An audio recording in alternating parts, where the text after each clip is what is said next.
Olha, eu vou te confessar que deveria ser proibido isso que a gente está fazendo, né? É a física de meses vomitada em poucos minutos, né? Mas se o aluno está em dia com a matéria, não vai deixar nervoso ele. Vai ser, tá, já escutei. Diferente do aluno que nunca viu isso e aí vai ficar sobrecarregado, não vai ter como acompanhar. Então vamos lá, calorimetria. Eu gosto de lembrar para a galera que a primeira coisa importante na calorimetria é a definição do que é uma caloria, né? Uma caloria é a energia necessária para pegar 1 grama de H2O e aplicar uma variação de temperatura de 1 grau Celsius. Isso é que é uma caloria. Claro que no curso superior tu vai ver que uma caloria é a energia necessária para pegar 1 grama de água e variar de 14,5 para 15,5 graus Celsius.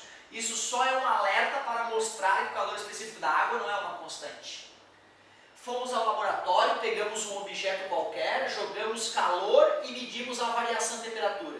Nós percebemos que dobrando a quantidade de calor, dobrava a variação de temperatura. E aí nos surgiu a ideia de capacidade térmica, quantidade de calor dividido pela variação de temperatura.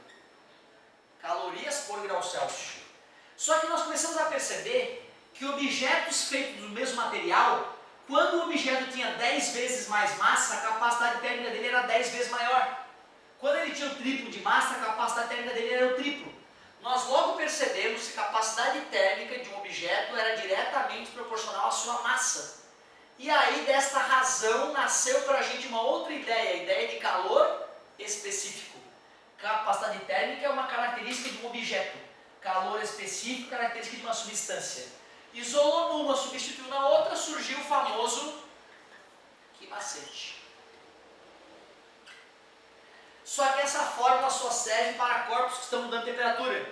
Corpos que estão mudando de estado físico, essa fórmula não é justa, ela não é honesta, ela falha. Foi para calcular trocas de calor durante a mudança de estado físico que surgiu o famoso, que moleza, quimacete é chamado de calor sensível, quantidade de calor sensível, que moleza é chamada de quantidade de calor latente. E esse L, então, o nome técnico dele é calor específico latente, não é só calor latente.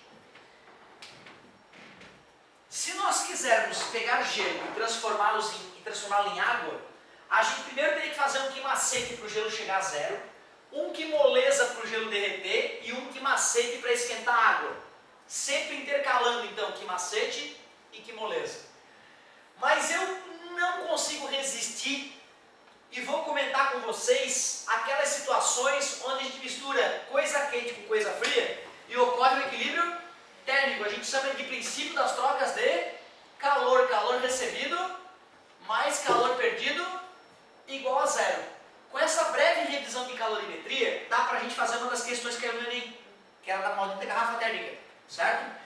Ele falava lá que a garrafa térmica podia ganhar um selo de eficiência A quando a temperatura final era menor que 10 graus, menos de 10% menor do que a temperatura inicial. Era selo B quando a variação estava entre 10 e 20 e poucos por cento, 25%. E assim por diante, de 25% a 40%, classificação C. De 40% a 50 e poucos por cento, classificação D. E mais que 60 e poucos por cento, classificação E. É uma merda a garrafa térmica. Só que para testar essa garrafa térmica, ele misturou, numa garrafa térmica que estava sendo testada, uma certa massa de água fria a 10 graus Celsius, ele disse que era 1/3, com 2/3 de uma temperatura a 40 graus Celsius. Então tu vê, ele me disse que tinha uma certa massa de água fria 10 graus Celsius, e 2/3, então é o dobro, 2M. E ele foi lá depois de 6 horas e mediu qual era a temperatura final, dava 16 graus. E aí ele perguntava, qual é o selo desta garrafa? Eu primeiro tenho que calcular qual é a temperatura de equilíbrio térmico para ver quanto que variou a temperatura. Daria para fazer de cabeça, mas nós estamos revisando, já que é para revisar, vamos revisar bonitinho. Já que não houve mudança de estado físico quando eu misturei água fria com água quente, não vai ter quimoleza, é só quimacete. Eu vou aplicar o quimacete na água fria, vou aplicar o quimacete na água quente, vou somar, igualar a zero. Massa de água fria, não sei. Czinho da água, 1. variação de temperatura, temperatura final menos a inicial. Massa de água quente, 2m, Czinho da água, 1. Variação de temperatura, temperatura final menos a temperatura inicial. A água quente é que perde calor, a água fria é que recebe calor. Jogando no princípio da troca de calor, M que multiplica TF menos 10 mais 2M que multiplica TF menos 40 é igual a zero. Eu posso dividir a equação por M, cancela, fica TF menos 10 mais 2TF menos 80 igual a zero. 3TF é igual a 90, temperatura final deveria dar 30 graus Celsius. A temperatura de equilíbrio deveria ser 30, mas o cara mediu quanto? Quanto que variou? Variou 14. 14 é quase 50% de 30, né?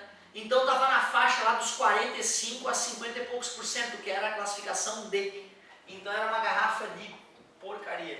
Classificação D. Não era uma boa garrafa para se comprar. Muito obrigado, galera, pela participação e pelo convite que vocês me fizeram de fazer revisão. Para mim é muito gostoso fazer revisão, passa bem rapidão, né? Só que o cara fala que nem um maluco, né? Galera, me desculpem, a pressa, tenho que ir para a rodoviária comprar minha passagem para Erechim.